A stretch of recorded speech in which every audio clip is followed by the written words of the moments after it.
Okay, family history stories about my dear departed uncle Don Wally. Uh, Don was a long time high school teacher at Lakeview High School, Thunder Bay, Canada. He was the head of the guidance department after he had been a carpentry teacher for a very long time. And then later in his life, that's what he did till the end of his teaching career. So, in honor of Don,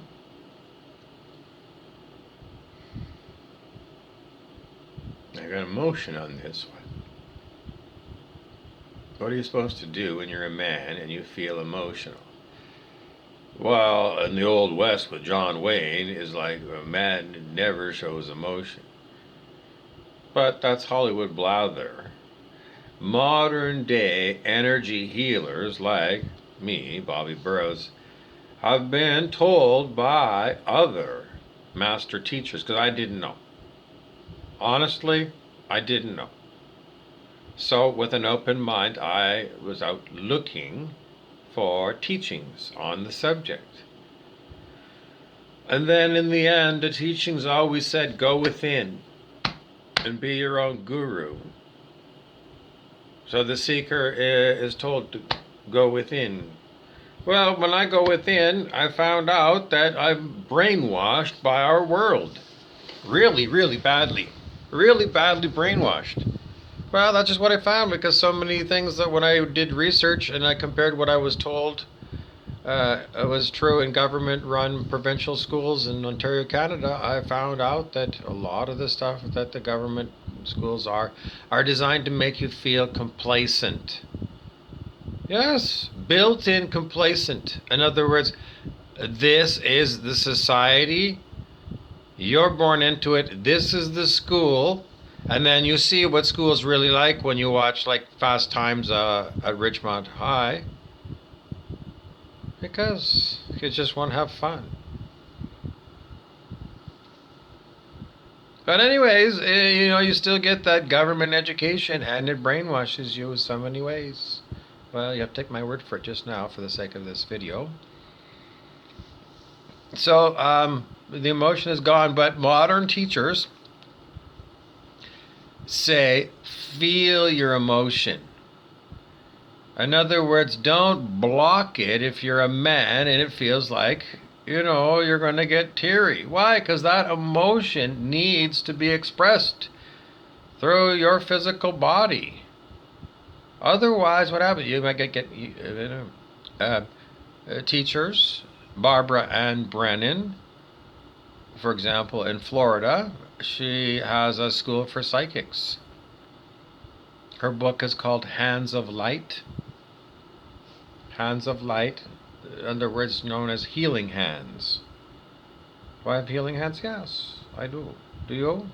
Have you chosen to have healing hands? Well, if you want to have healing hands, then you probably need to go to somebody who has known healing hands, like a Reiki person. Do they need to be certified? No. One of my teachers said that he got Reiki direct from Reiki. In a meditation, he got the Reiki master symbol sent directly to him by telepathy, not out of a book or anything. So, consciousness itself is willing to be your teacher. Yes. And so it is a responsibility of you as a being to be conscious. Question mark. Yes. Because we already have man's laws that say that drunk and disorderly conduct is a crime. And you can get arrested and thrown in jail and appear before the judge and be convicted of a crime of drunk and disorderly conduct. So clearly, semi-conscious behavior of willful intoxication by, in this case, alcohol, is on the books a criminal offense. Why? Because long-term alcoholics that are off the chain, or binge drinkers who are off the chain, don't even remember what they did the next day. And we're still here with these problems.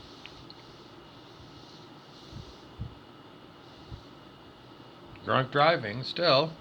So, what does it mean? It still means that what? People haven't put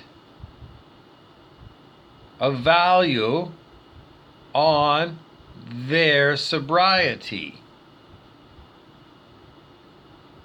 Even though there's criminal penalties for being drunk and disorderly, driving while impaired, because society says we want you to be sober.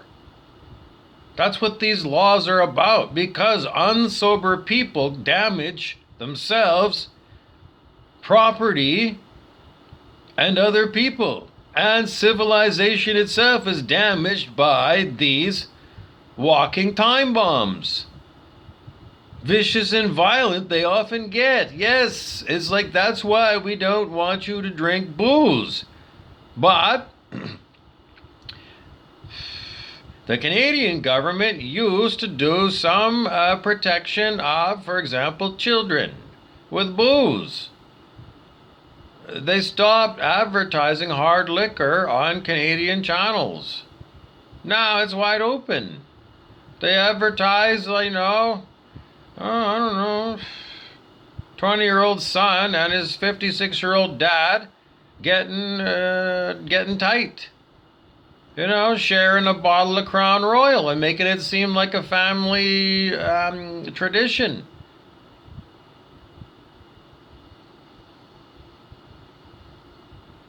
Let's make a new one. It's like, okay, we know how poisonous alcohol is. Don't you remember? Well, when I was in biology, we could use strong alcohol to preserve biological specimens forever, because nothing rots. I don't know. I mean, if it doesn't rot, well, why you don't want to take it seriously? It's a biological process, rotting. Dead leaves rot. Why do we want the stuff to rot? Because it's dead leaves. And it needs to be broken down so it can be recycled in the soil. So the plants have got good soil to grow in. But we still need that rotting cycle, because trees throw off leaves every year. And in northern soils, and where I live in northern Ontario, podzol soil. We learned that in geography. Podzol. We say Z officially in Canada, even though, I don't know, Sesame Street was made in America, and they say Z. But we prefer to say Z. Why do I say Z? Because it's formal, and I'm Canadian, and if I have to be formal, do I have to be formal American? Formal American is less strict a language than formal Canadian, because Americans are sloppy, fat, and lazy. Everyone knows they are. Everyone knows, America, you're always overweight.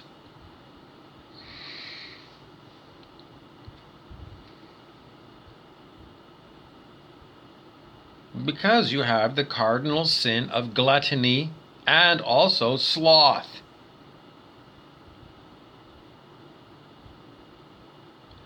Do you remember the Brad Pitt thriller horror movie, Seven? About the 7 deadly sins? Well, I do. They're deadly to you, not only to other people in civilization. Because the glutton is, I don't know. You tell me how many hundreds of pounds overweight they are. and they all get diabetes. Absolutely, 100% of the time, that's what we're told. Comorbidities for COVID-17, obesity.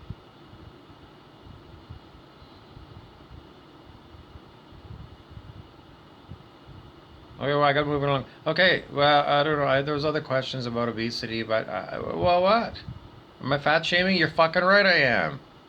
Because you're fucking disgusting. My 600-pound person on television, and this show is still being shown. It's like, fuck, well, wasn't it on the air 15 years ago or something?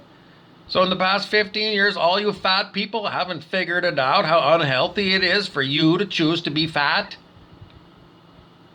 You all know Louise Hay, the spiritual teacher, told us, oh good God, 35 years ago in her book, You Can Heal Your Life, that obesity is a mental problem. Stuart Wilde, metaphysical author from the 1980s, he wrote a little small book called Weight Loss for Your Mind.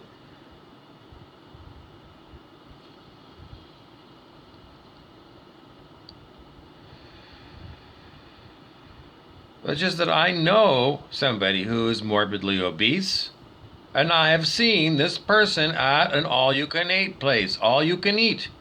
And this guy is just like Homer Simpson at the all-you-can-eat fish and chips episode of The Simpsons. This guy's the same thing. 3 platefuls. Because it's all you can eat. It's like, that's stupid. This person, I don't know. I can't figure this out. It's a mental problem. Portion control. Everyone understands calories. The number of calories in, the number of calories you burn in a day. It's a science. It's called dietitian. You can take it at university.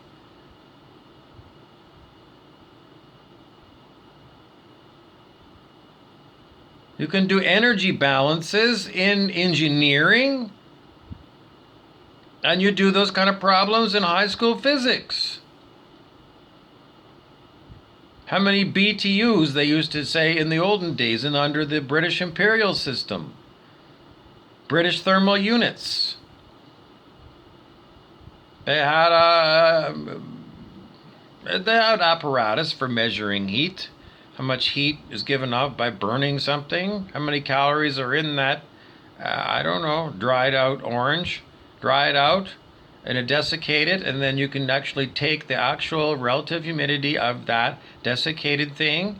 Because I did this in a paper mill for a summer job when I was going to university. I worked in the craft lab mill at Great Lakes Paper in Thunder Bay. And that was a regular thing, using real science. Yes. Lab technicians, that's what they're called, at a paper mill. Why? Quality control, absolutely, and it has to be done right, yes. There are scientific and engineering standards that must be followed in the procedures, yes. Everybody that's ever been in a lab knows. There's the apparatus, there's the procedures.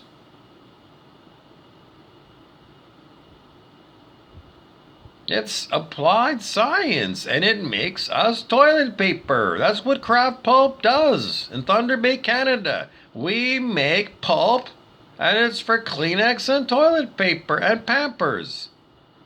Yes. So it's quality stuff that you're damn right, it's quality stuff that comes from Thunder Bay. It's been coming for decades and decades and decades and decades and decades. What do you need to know about it? Because you need to have your own standards for your own person.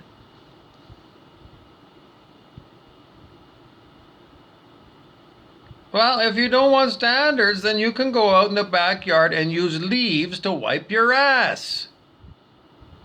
Because that's what you're going to get. If you don't value the civilization that has gifted you soft toilet paper, ass wipe, that is a creature comfort of modern civilization. And you need a paper mill. Yes, if you want to keep having toilet paper. What do you know about paper mills? Nothing. No paper, pulp and paper. Where does it come from? Well, Northern Ontario, it comes from trees that take 100 years to grow, and they don't get very big. So farming in Northern Ontario is a long process. Is it wise? No. Or yes, it is. It's difficult to say. I don't know, because I'm not sure of the science. Because I didn't do it, and if somebody has, I haven't reviewed it. Well, I don't know, there's a zillion things I got to talk about. But, long time ago, environmentalists said use hemp instead of trees. Is it a good argument? The Pulp and Paper Research Institute of Canada would be the people to ask. Because Paprika was funded by the pulp and paper industry to research for the industry new innovations to make better profit. Yes, in the end, that was that is supposed to be the goal of capitalism. Efficiency. And efficiency is measured by accountants and accounting. And customers, more important than the accountants. Absolutely, I don't know, it has to be both. Because if the customer's not happy, then they're not buying, and then the accountant's going to lose their job because there's no money coming in to pay their, expense. What is the value of the accountant? Well, the accountants sometimes, in my experience, are lazy-minded, absolutely. Because the accountants need to be doing the operations job before they actually do accounting in that business. I would say so, yes. Because you need to come to a good understanding of the worker in the field, the frontline worker. And if your accounting things don't make any sense to them, then what the fuck is the point of having you there, brainwad? In other words, if you're just measuring things because you learned book learning accounting, well, then you're not helping the operation. You're hindering it because we often feel like annoyed by accountants asking us for stuff. It's like, you shouldn't have to ask me. You should already be measuring it. What do you need to measure? You should come out in the field and do the job. The frontline worker job. So you come to see what a pain in the ass certain things are. And then you go looking around to find out, well, what exactly, and in the end you find it's a personality problem of the accounting department. Because they don't want to take responsibility for the operations. They go in to say, okay, you're the operations manager and I'm going to chafe your fucking buzz. I'm going to chastise you because I gave away my power as an employee of this corporation to be gung-ho.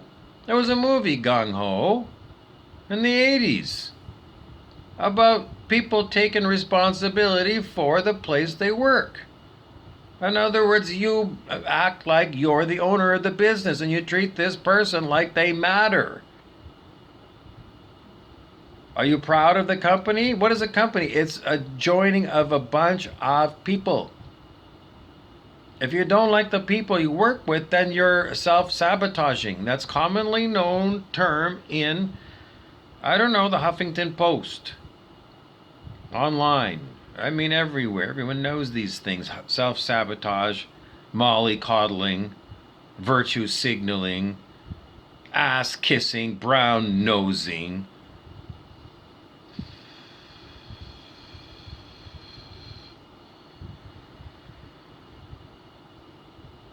Stealing someone else's commission.